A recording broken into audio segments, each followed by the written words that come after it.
কবিতাৰ শিৰোনাম জীৱনৰ ৰং। কবি প্ৰাণজিৎ বৰুৱা। মাৰ চাকৰিটো। মাৰ চাকৰিটোৰ কথা জানেনে? মাৰ চাকৰিটোৰ দৰমহা নাই, অথচ ২৪ ঘণ্টা ৩৬৫ দিনৰ এক মিনিটো জাৰা-জৰি নাই। মাৰ চাকৰিটোৰ বাবে নিৰ্দিষ্ট কোৱালিফিকেশ্যন নাই, অথচ যাৰ দায়িত্ববোধৰ আগত সকলো ডিগ্ৰী তল পৰি যায়। আপোনাৰ গৰম লাগিছে, ফেনখন লগাই অলপমান আৰাম কৰিছে। আপোনাৰ ঠাণ্ডা লাগিছে, অলপমান দেৰিলৈকে শুই দিছে। আপোনাৰ কাম কৰি অলপ আমনি লাগিছে, বন্ধুবৰ্গৰ লগতেই ফুৰি আহিছে। পিছে মাৰ চাকৰিটোত গৰম ঠাণ্ডা ভাগৰৰ স্থানেই নাই। মাৰ চাকৰিটোত হাত আৰু দুভৰি বিৰতি নোহোৱাকৈ চকুৰিৰ দৰে ঘূৰি যায়। বিনিময়ত তেওঁ কি পায় শুনক। বিনিময়ত তেওঁ ভাতকেইটা ৰান্ধোতে অলপমান পলম হোৱাৰ বাবে স্বামীৰ পৰা গালি অলপ খায়। বিনিময়ত তেওঁ পুত্ৰৰ পৰা বোৱাৰী এজনী অনাৰ পিছতেই বুঢ়ী বুলি সম্বোধন এটা পায়।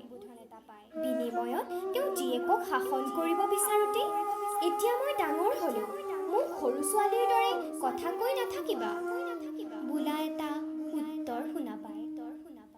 আৰু কি লাগে তেওঁ? চাকৰিৰ অৱসৰ ল'লে সুযোগ্য সন্তানৰ পৰা বৃদ্ধাশ্ৰমত থকাৰ সুবিধাকণ পায় কেতিয়াবা। তেওঁ কি বিভাগত কাম কৰিব লাগে কেতিয়াবা বাৰু আপুনি চাইছেনে ভাবি?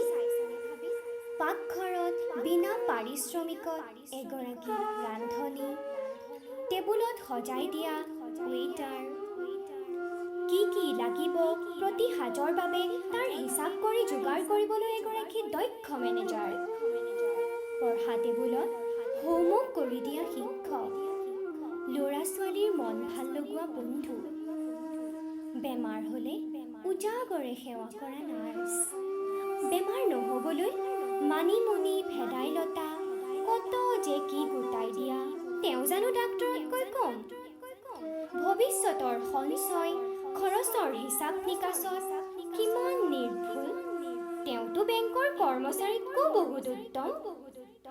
ইফালে ল'ৰাটো ছোৱালীজনীক বিদ্যালয়লৈ নিবলৈ স্কুটি গাড়ীৰ ড্ৰাইভাৰ হ'বলৈও পিছ নপৰে। কিমান চিন্তা কৰে তেওঁ। ঘৰখনৰ বাবে মংগল কামনা কৰি নিতৌ পুৱা গধূলি পূজাৰীৰ দৰে প্ৰাৰ্থনাও কৰে। আৰু চুইপাৰৰ দৰে দেখোন চাফাই কৰিবলৈ বাথৰুম টয়লেট একোৱেই বাদ নপৰে। ফুল ৰোৱা মালিও তেওঁ। স্মাৰ্টফোনবোৰ চলাবলৈ শিকিছেও আজিকালি তেওঁ। অথচ কোৱা হয় তেওঁ একোৱেই নাজানে, একোৱেই নকৰে, ঘৰত বহি আৰামহে কৰে। হয়, আপোনাক কৈছোঁ, তেওঁৰ এই আৰামৰ ভাগটো আপুনিও লৈ চাওক। আপুনি এইটো ভাবি আহিছিল ইমান সহজ তেওঁৰ কামবোৰ? কওকচোন এতিয়া, বুকুত হাত থৈ পাৰিবনে আপুনি কৰিব মাৰ চাকৰিটো?